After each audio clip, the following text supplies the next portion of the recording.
প্রিয় বন্ধুরা, আশা করি আপনারা সকলেই ভালো আছেন, সুস্থ আছেন। ফেরাউনের লাশ থেকে কেন এই অদ্ভুত আওয়াজ বের হলো? বিজ্ঞান কি এর কোনো ব্যাখ্যা দিতে পারবে? কেন প্রতি বছর ফেরাউনের লাশের উপরে একটি ইঁদুর ছেড়ে দেওয়া হয়? কেন ফেরাউনের হাতের নখ এবং চুল বাড়তে থাকে? জানতে হলে ভিডিওটি সম্পূর্ণ দেখতে থাকুন। ফেরাউন কোনো ব্যক্তি বিশেষ নাম নয়। ফেরাউন হল মিশরের তৎকালীন বাদশাদের উপাধি। পৃথিবীতে অত্যাচারী ও খোদাদ্রোহী শাসকদের মধ্যে ফেরাউন ছিল অন্যতম। ফেরাউন শুধু অত্যাচারী শাসকই ছিল না, সে নিজেকে খোদা দাবি করত। আল্লাহর পরিবর্তে মানুষকে তার ইবাদত এবং পূজা করতে বাধ্য করেছিল।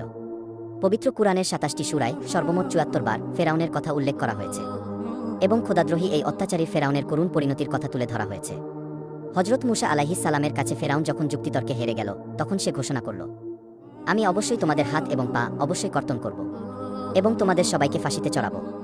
যখন ফেরাউনের মন্ত্রিসভায় এই সিদ্ধান্ত পাশ হয়ে যায়, তখন মহান আল্লাহ রব্বুল আলামিন হযরত মূসা আলাইহিস সালামকে জানিয়ে দিলেন, হে মূসা, তুমি আমার বান্দাদেরকে নিয়ে রাত্রি যোগে বের হয়ে যাও, নিশ্চয়ই তোমাদেরকে পশ্চাৎধাবন করা হবে।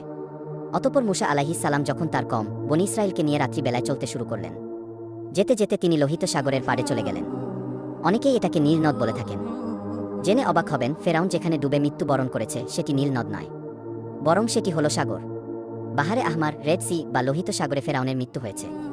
কেননা আরবিতে নাহরুন শব্দের অর্থ হল নদী আর বাহরুন শব্দের অর্থ হল সাগর। পবিত্র কুরআনেও বাহার শব্দটি ব্যবহার করা হয়েছে।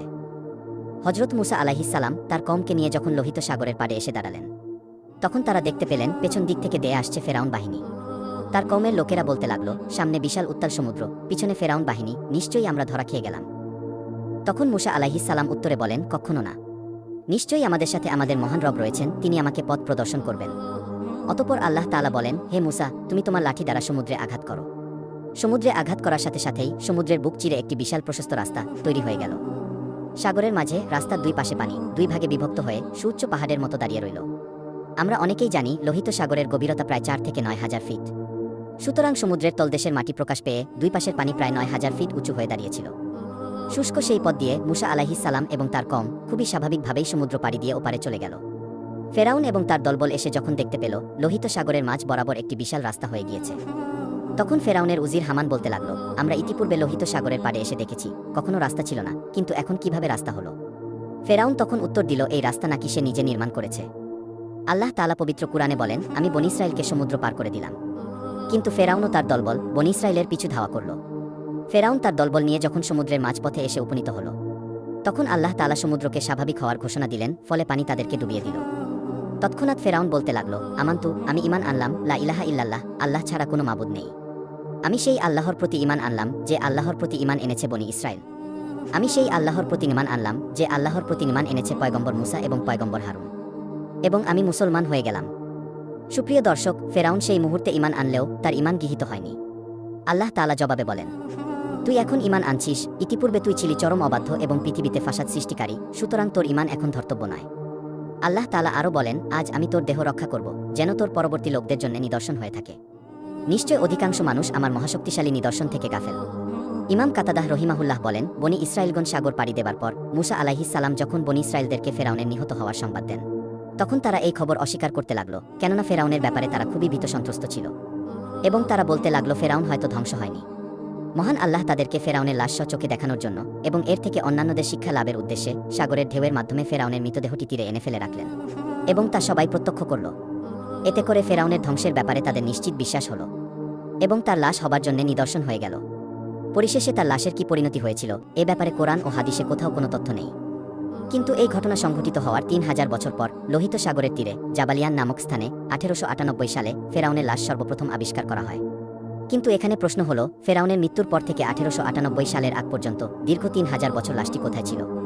অধিকাংশ ঐতিহাসিকদের মতে এটি পানিতে অক্ষত অবস্থায় ভাসমান ছিল। যাই হোক, অতঃপর এই লাশটির সঠিক তথ্য উদ্ঘাটনে মিশর সরকার দীর্ঘদিন গবেষণাগারে সংরক্ষণ করেন। অবশেষে দীর্ঘ গবেষণার পর মিশর সরকার ঘোষণা করেন, এটিই সম্ভবত মূসা আলাইহিস সালামের যুগের মিশরের সবচেয়ে প্রতাপশালী খোদাদ্রোহী ফেরাউনের লাশ। বিশ্বব্যাপী এই সংবাদ ছড়িয়ে পড়ায় ১৯৮১ সালে ফ্রান্স সরকার ফেরাউনের লাশ নিয়ে উচ্চতর গবেষণার জন্য মিশর থেকে ফেরাউনের লাশকে রাজকীয় সংবর্ধনা দিয়ে নিয়ে যায়। ফেরাউনের লাশ লাল গালিচা সংবর্ধনা দিয়ে বরণ করা হয়। অবাক করা বিষয় হলো, ফেরাউনকে ফ্রান্সে আনার জন্য তার পাসপোর্ট তৈরি করা হয়। পাসপোর্টে তার পরিচয় লেখা হয় মহান মিশর সম্রাট। এটা করা হয়েছে কারণ ফ্রান্সের আইন অনুযায়ী জীবিত কিংবা মৃত কেউ ফ্রান্সে পাসপোর্ট ছাড়া ঢুকতে পারে না। তাই এই নিয়ম মেনেই তাকে ফ্রান্সের ল্যাবে হাজির করা হয়। সেখানে বিখ্যাত সকল সার্জন ও বিজ্ঞানীরা সারারাত গবেষণা করে আবিষ্কার করেন এই লাশটির মৃত্যু হয়েছে সাগরে। তার শরীরে লবণের কণা পাওয়া গিয়েছে। সাগরে ডুবে মরা ছাড়া এমন সামুদ্রিক লবণ কণা পাওয়া সম্ভব নয়। এছাড়া তার কয়েকটি হাড্ডিতে চোটের চিহ্ন প্রমাণ করে বড় বড় ঢেউ রুখতে গিয়ে তার এই অবস্থা হয়েছে। ডক্টর মরিস বুকাইলিকে কেউ একজন বলেছেন, মুসলমানদের কোরআনেও এমন তথ্য রয়েছে যা মিশরের মানুষ সবাই জানে। বুকাইলি অবাক হয়ে বলেন, অসম্ভব, ফেরাউনের মৃত্যুর তথ্য আমরা কেবলই আবিষ্কার করলাম। আজ থেকে 1400 বছর আগে মোহাম্মদ কি করে এমন কথা বলতে পারে? পরবর্তীতে তিনি পবিত্র কোরআন খুলে নিজে যখন এসব আয়াত দেখলেন, তখন তিনি খুবই হতবাক হয়ে গেলেন। সত্যিই তো হুবহু মিল রয়েছে। অতঃপর তিনি ইসলাম ধর্ম গ্রহণ করে নিজেকে ধন্য করেন। অবশেষে যখন বৈজ্ঞানিকভাবে প্রমাণিত হয়ে যায় এটি হলো মুসা আলাইহিস সালামের যুগের পাপিষ্ঠ ফেরাউন, তখন মিশর সরকার লাশটিকে কায়রোর জাদুঘরে রাজকীয় মমি চেম্বারে একটি কাচের ফ্রেমে প্রদর্শনের জন্য সংরক্ষণ করেন। তবে দেহটি কোনো বিশেষ ব্যবস্থায় মমি করা ছাড়াই সংরক্ষিত আছে। বিজ্ঞান যার কোনো ব্যাখ্যা দিতে পারেনি। কিন্তু অবাক করা বিষয় হলো ফেরাউনের লাশের কিছু অংশে অলৌকিকভাবে গোস্ত বৃদ্ধি পায়।